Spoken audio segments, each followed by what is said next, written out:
బిడ్డగాదు తేలిక ఈ గడ్డ పౌరుషాల బిడ్డరా కవితక్క సవాల్ చేస్తది బిడ్డ ఇంటి ఇంటడ బిడ్డ మండుతున్న గుండెకెగిరే జెండమో కవితక్క పోరాటాల పుట్టినిల్లు ఈ తెలంగాణ అహంకార కిరీటాలను పాకిందిరలోన పోరు పుట్టినప్పుడల్ల ఎగురమయ్యింది శానా కొత్త రంగులద్దుకుంటదిగా ఈ తెలంగాణ నయా జంగు చలే దేకు జన జాగృతితోనా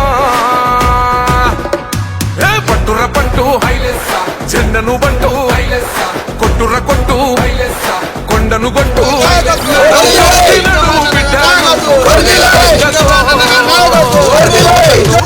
చూడు బిడ్డ తేలిక ఈ గడ్డ పౌరుషాల బిడ్డరా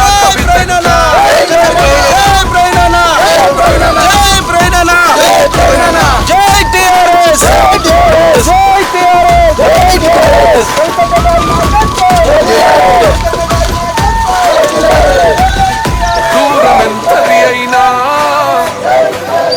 ఒక్క అడుగుతో మొదలు ఇప్పుడొక్కతే అయినా లక్షలాదికి గొడుగు ఏ దెబ్బ మీద దెబ్బ కొడితే పగలద కొండ అరజనం కొరకు పోరు చేస్తే ఎగరద జెండా ఎదిరించేటోళ్ళకెదురు పోతే అది మొండి గుండె జనం కొరక జన్మన్నది రాజగమొండే నయా జంగు చలే దేకు జన జాగృతితోనా పట్టుర పట్టు జెండను బంటు కొట్టుర కొట్టు కొండను కొట్టు నడువు బిడ్డను కవితక్కతో కన్ను కన్ను చూడు బిడ్డ కాదు తేలిక ఈ గడ్డ పౌరుషాల బిడ్డరా కవితక్క. జై తెలంగాణ. ప్రస్తుతం మనం జనగామ జిల్లా జఫర్గఢ్ మండలం ఉప్పుగాళ్ళు గ్రామంలో ఉన్నాం. ఉప్పుగాళ్ళు గ్రామంలోని ఉప్పుగాళ్ళు రిజర్వాయర్ వద్ద ఉన్నాం.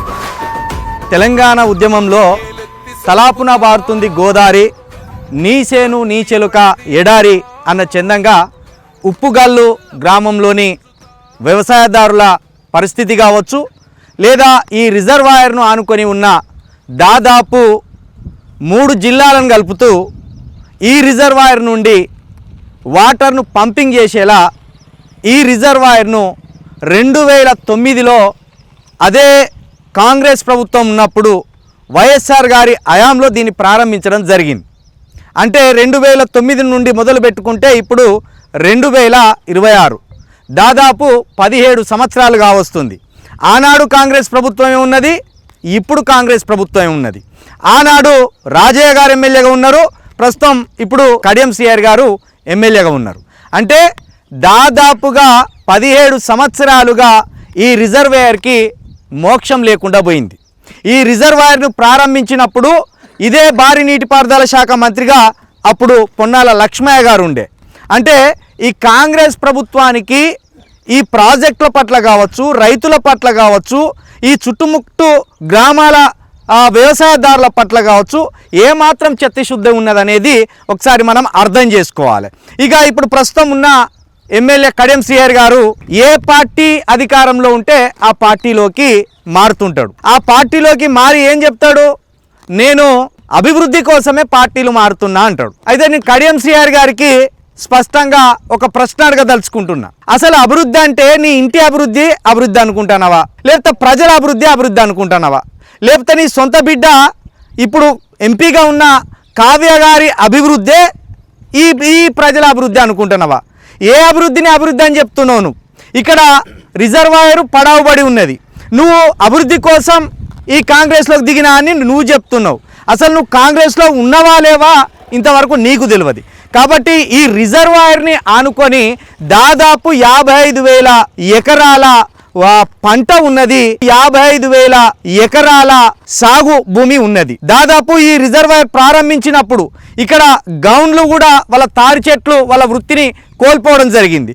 ఈ రిజర్వాయర్ కోసం దాదాపు 500 ఎకరాల భూమిని కూడా ప్రజల దగ్గర నుంచి, వ్యవసాయదారుల దగ్గర నుంచి వెళ్ళి, రైతుల దగ్గర నుంచి గత ప్రభుత్వం, అంతకుముందు ప్రభుత్వం, ఈ ప్రభుత్వం తీసుకున్నది. దాదాపు 400 కోట్లతోటి ఈ రిజర్వాయర్ని అంగరంగ వైభవంగా మేము ప్రారంభిస్తున్నామని ఆనాడు వైఎస్ రాజశేఖర రెడ్డి గారు చెప్పిండ్రు, ఆ తర్వాత కేసీఆర్ గారు చెప్పిండ్రు, ఇప్పుడున్న రేవంత్ రెడ్డి గారు కూడా అదే ముచ్చట చెప్తున్నారు. కానీ మరి ఈ రిజర్వాయర్కి మోక్షం అయితే లేదు.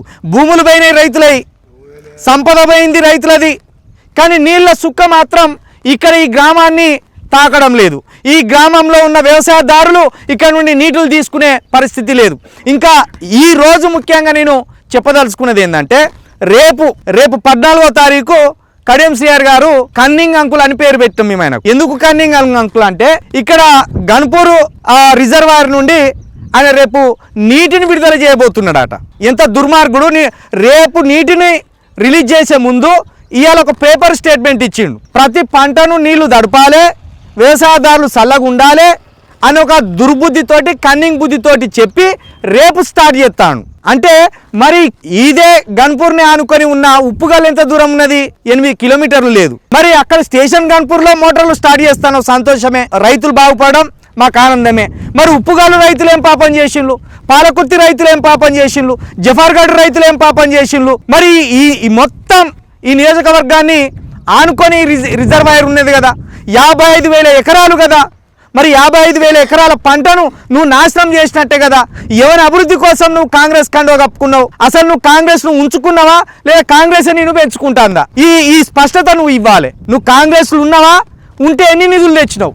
నియోజకవర్గం కోసం ఎన్ని నిధులు తెచ్చినావు? భారీ పోస్టర్లు వేసుకున్నావు, 1400 కోట్ల రూపాయలు తెచ్చిందని. ఏది ఆ 1400 కోట్ల రూపాయలు?